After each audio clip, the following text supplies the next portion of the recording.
अस्सलाम अलैकुम स्टूडेंट्स। आज पढ़ो अस ट्रेंगल्स चैप्टरुक दोयम लेक्चर।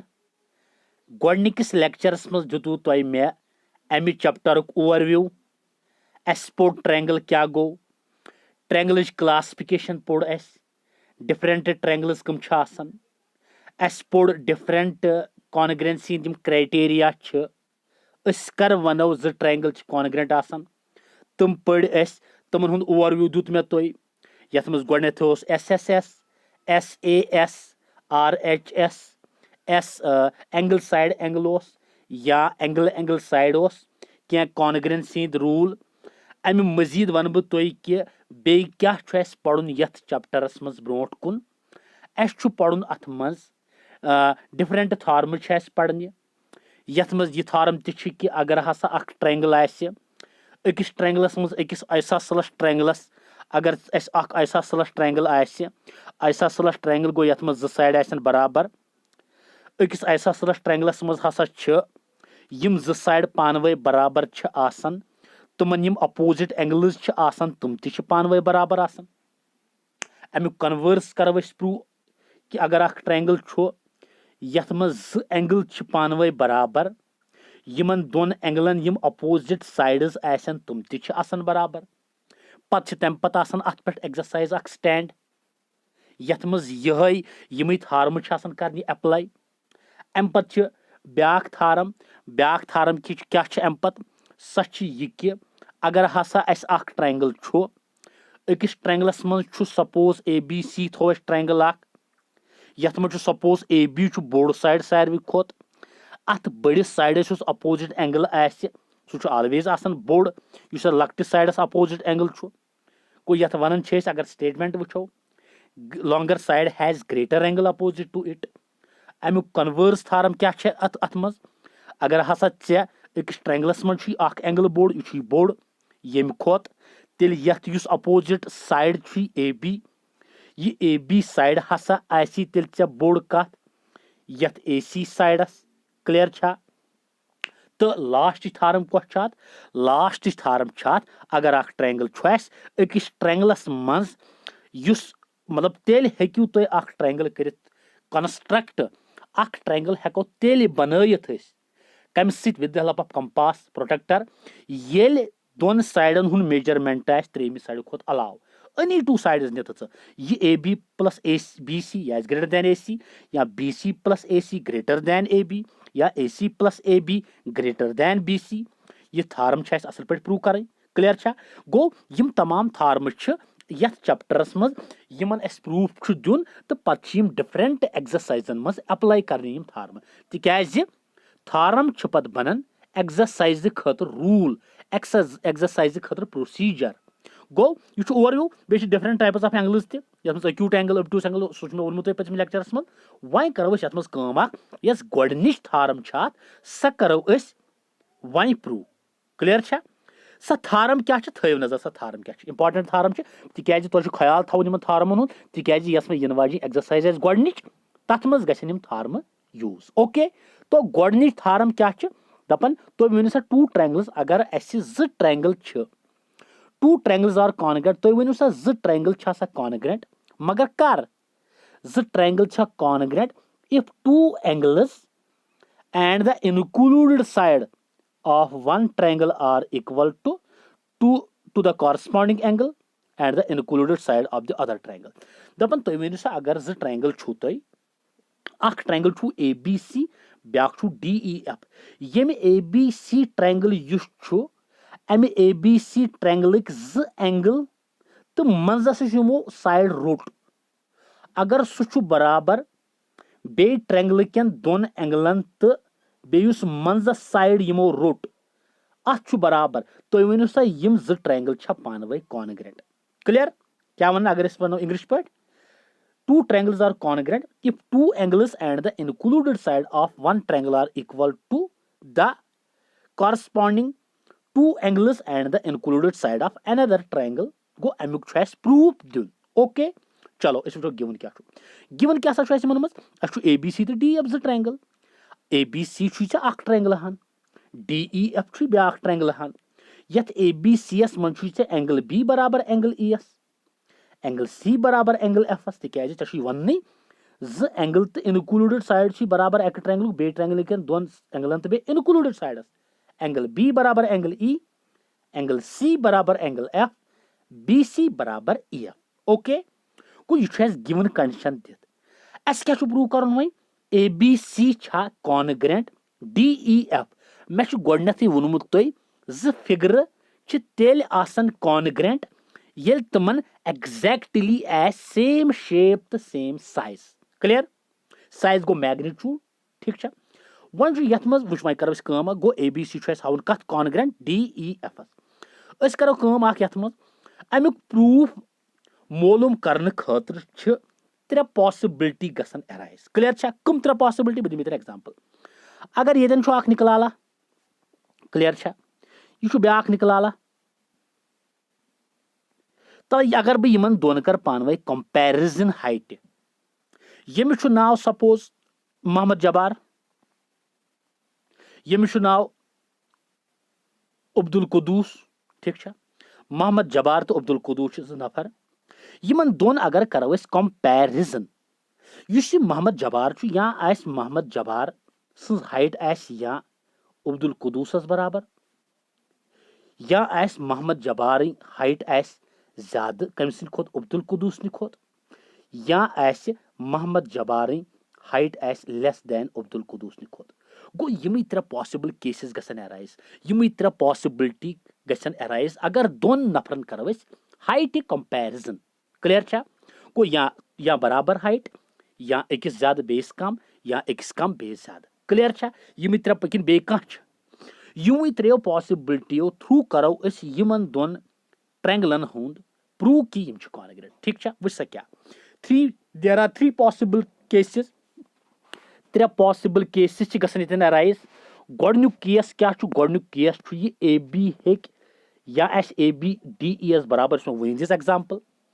या आस ये ए बी ज्यादा डी ई खोत अमुक मैग्नीट्यूड या आस ए बी लकुट डी ई खोत त्रे केसेस गसन अराइज किन बे केसेस ब्या केस मा गो त्रे केस गसन अराइज क्लियर त्रे केस गसन पैदा वन गोडनुक केस यह बाया गोडनुक केस लिखु मे ये ए बी डी ई एस बराबर ए बी ये डी ई एस बराबर गो गोड दिमो नजर ए बी डी एस बराबर अम्मा सना यमन ट्रायंगलन मज क्या दलील यमन ट्रायंगलन मज क्या हालात गसन पैदा गो मे दो when A B is equal to D E तुल तो ट्रायंगल्स ए बी सी तो डी ई एफ ये ए बी सी तो डी ई एफ ट्रायंगल तुल अत मन गोडनथ ए बी डी ई एस बराबर तिकाज वही दित ताजा दोस ए बी डी एस बराबर थोथा ये गोडनिकस केसस मन पाने ए बी हसा डी एस बराबर ऐ लगवत स्केल यह थोत 5 यह तह लगत स्केल यह थोत 5 गो ए बी गो डी ई एस बराबर मगर ऐ निकलाला पाई यपर ना एंगल बी बराबर एंगल एस हर यह दित एंगल बी ना ई एस बराबर यह given condition B C E F बराबर यह गिवन कंडीशन गो अगर एंगल दी साइड द्राव यद बराबर यह थोत पे पान स्केल सह एंगल यद बराबर यह गिवन कंडीशन यह साइड यद बराबर यह गिवन कंडीशन मगर निकलाला यन गई ना यन बनो ना क्राइटेरिया साइड एंगल साइड अगर याद आसी गोडनिकस लेक्चरस मज वोन ना मे एक्शम क्या ग्रांटेड फैक्ट इस पोज मानुन विदाउट प्रूफ मैथमेटिशन कर बेचारो गोगज कर द्राव तुम रिजल्ट दोपक हे बायो अगर ट्रायंगल अत मज तुम जो साइड तो मजम एंगल बराबर एक ट्रायंगल बे ट्रायंगल किस दोन साइड तो मजमस एंगलस तुम दोनवे कॉन्ग्रेंट तुम दोनवनी मैग्नीट्यूड बराबर दोनवनी शेप बराबर गो अस फर्दर मेहनत करें सच बेचारो तुमो कर मतलब मेहनत कर्म ठीक गो यथ मज यह बराबर यह गो साइड ये एंगल यद बराबर गो एंगल यह साइड यद बराबर गो side angle side congruency axiom सत गयम ट्रायंगल कॉन्ग्रेंट तेल गया कि न गो therefore A B C congruent triangle D F गो गोडनुक केस यह मकलो वन अम पे ए बी आस ग्रेटर दैन डी क्लियर चलो गसो तथ पे दोयम case when A B is greater than D E clear वन ये ए बी ज्यादा डी ई खोत अगर ऐ बाया क्या सपोर्ट कर ए बी त्रे पॉसिबिलिटी के गसन अराइज या बराबर या ज्यादा या कम गो when A B is greater than D E वन ये बाया यह साइड यम खोत बोड़ डी ई खोत तेल क्या कर डी एस बराबर ट्रायंगल कॉन्ग्रेंट हावन ऐ कर निकलाला कम ऐ दोप हे बाया बह कर बह लाग स्केल बह हसा कर कम अख यथ ए बी एस पे त्रा बह पॉइंटा अख एम तिथ पे त्रावन बह एम पॉइंट यथ पे सच दैट यूत एम बी आसे तूत गछ आसन डी ई ति यूत डी ई तूत गछ आसन चे एम बी गो चे करथ कम अख चे कोरुथ ए बी एस पे अख point fix M such that यूत डी ई छु तूत थो चे एम बी सपोज 5 ये छु 5 थोथा कि पत कोरुथ एम सी जॉइन कोरथा अद बने ये ट्रायंगल हन अलग बने ये कि यथ में डॉट डॉट थ्रो गो अम पत कर कम चे कोर let us take a point M on line A B such that M B is equal to D E कोरथा तुल तुम्हें लगे ट्रायंगल कुछ एम बी सी गो वही तुल कुछ M B C M B C बे तुल डी ई एफ तुल था एम बी ना बराबर डी ई एस तिकाज कंस्ट्रक्शन करत एंगल बी बराबर एंगल ई एस तिकाज गिवन कंडीशन छा किन बी सी ई एफ बराबर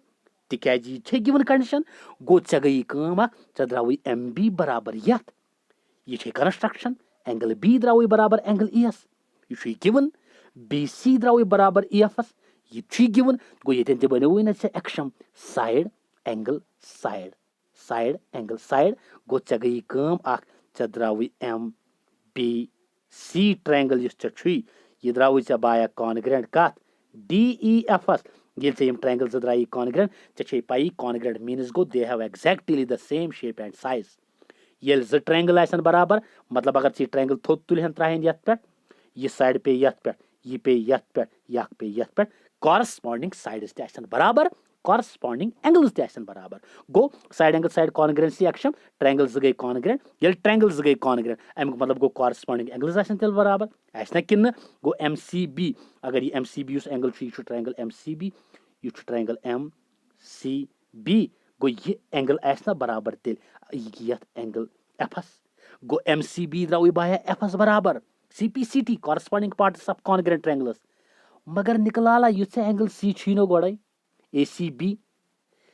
बी से लगे एंगल एफ एस बराबर गोड़े थोमुत गोड़े छुने ये एंगल बराबर थे यथ यख बराबर यथ मजम साइड बराबर यथ मगर चे एंगल ए सी बी बराबर एंगल एफ एस गो अगर एंगल ए सी बी बराबर एंगल एफ एस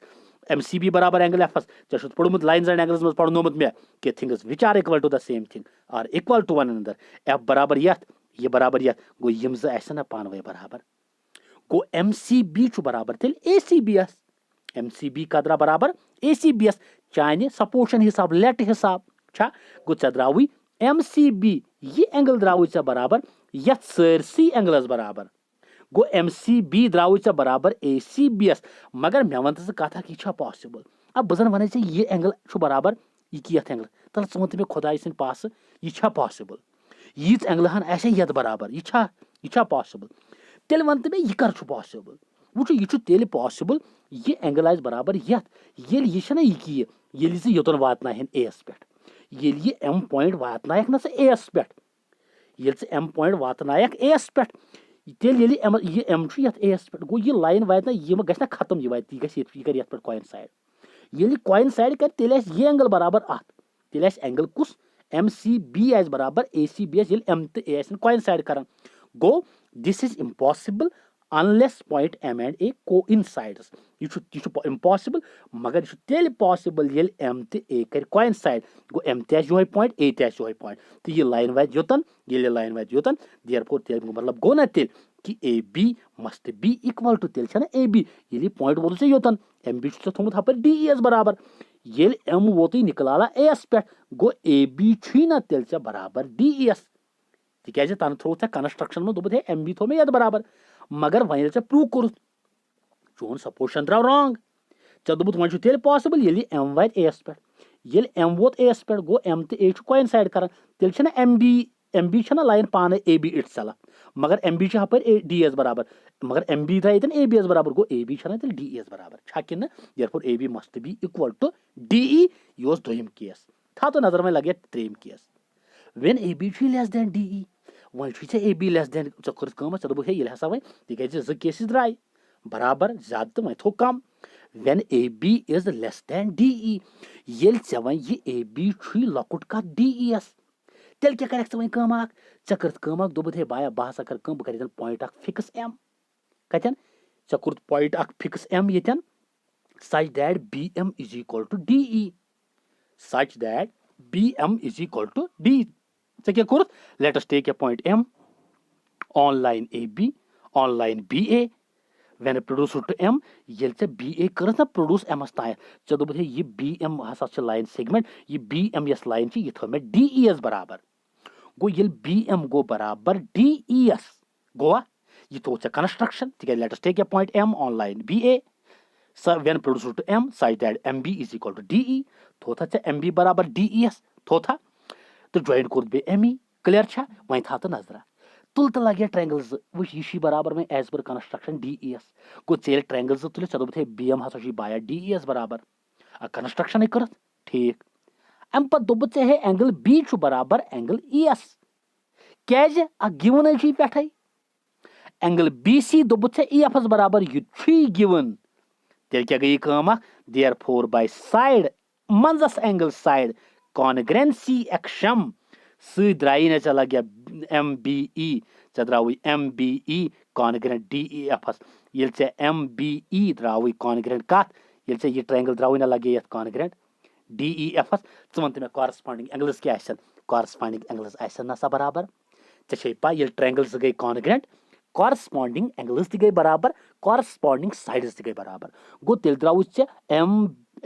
BCM द्रावी बराबर एंगल FS मगर मैं वन तो खुदा के लिए ACB एंगल छीने से बराबर एंगल FS आ ये छे ने गिवन कंडीशन से अगर से ACB छी बराबर एंगल FS मगर यपर छी कहर से द्रावी BCM के बराबर एंगल FS ये गो ना घटकार गो यपर द्रावी से MCB द्रावी FS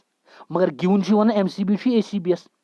चे पाई ये things which are equal to the same thing are equal to an another गो तेल गो ना MCB बराबर FS MCB बराबर ACB बराबर FS गो ये ACB छु FS बराबर MCB ती FS बराबर तेल ऐसने MCB बराबर ACBS मगर MCB एंगल आसुन बराबर ACB ये गो ना घटकार ये एंगल हन आसई बराबर ये हैं ये गो कहर तेल छा ये पॉसिबल ना तेल पॉसिबल तेल ये एम अनहन लगे ये एस तामत ये एम वाती ना ए पॉइंटस पे ये लाइन यहन गसी ऑटोमेटिकली खत्म गो ये एम वात एस पे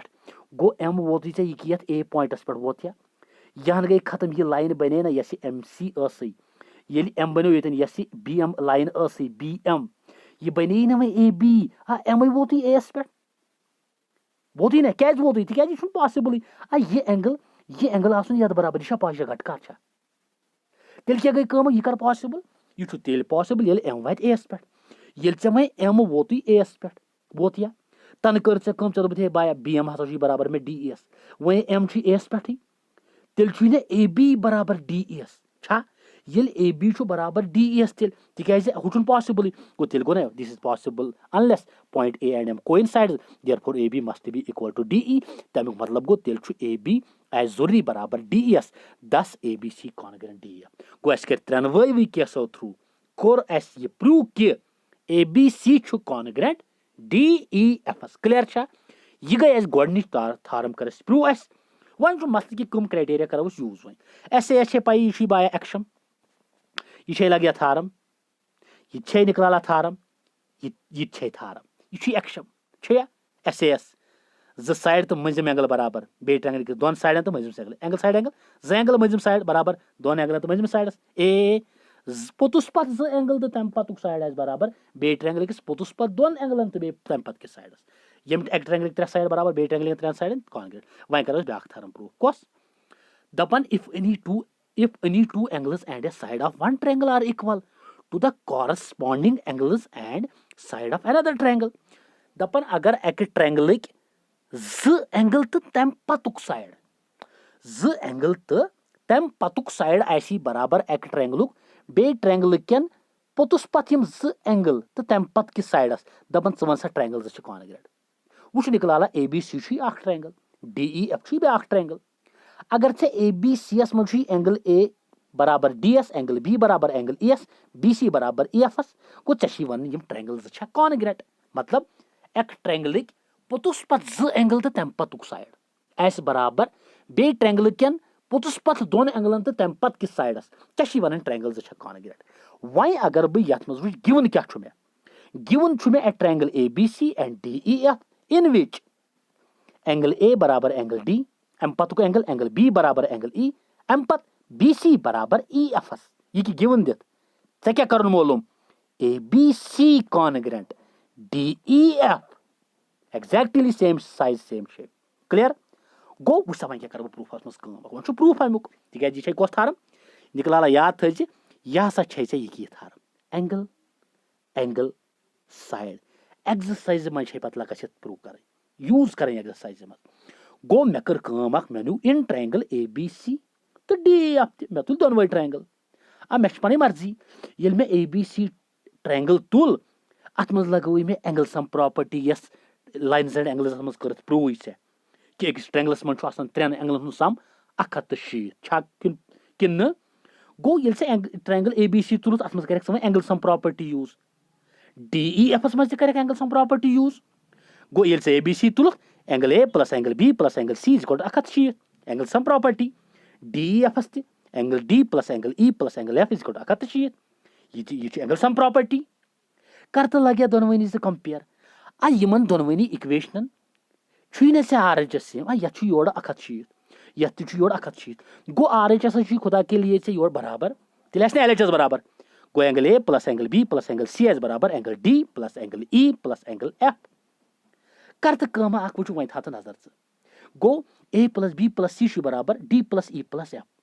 गो LHS एंगल A इथे पे एंगल B बिल्कुल इथे पे एंगल C बिल्कुल इथे पे मगर निकला ये D ना D वन मे लगे D का बराबर D A बराबर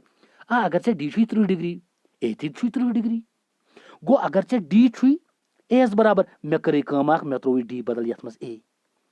यपर E ना E B बराबर E बदल तुल मे त्रो मी B त्रो मे कि योर F थो मे इथे पे वन तो मे वो D बदल त्रो A E D बदल A E बदल B वो अगर ए तरहन योर ये B तरहन यह बनो योर माइनस ये तो यह गना कैंसल योर ये B गना कैंसल तिक अगर सपोज x माइनस 4 बराबर सपोज x प्लस 4 बराबर 4 प्लस वायस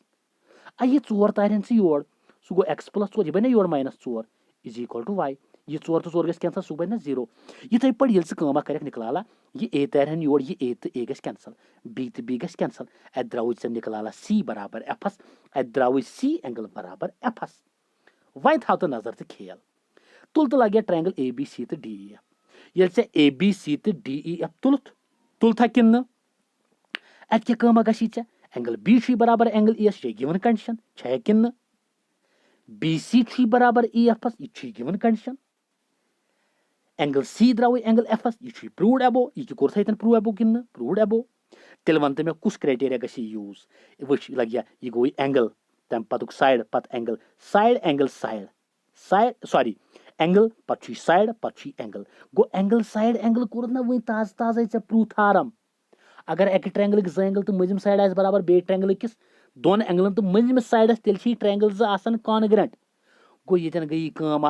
ये ये बराबर ये बराबर लगे ये बराबर गो ट्रायंगल ज गई congruent by angle side angle congruency rule वो कर प्रूव तेल ये प्रूव ऐसे पाई रूल कर प्रूव सह बेस मज यूज कर गो यम क्राइटेरिया सही गई ना ट्रायंगल ज कॉन्ग्रेंट यमन लगे exactly same shape and same size गो ये मकले दोम थारम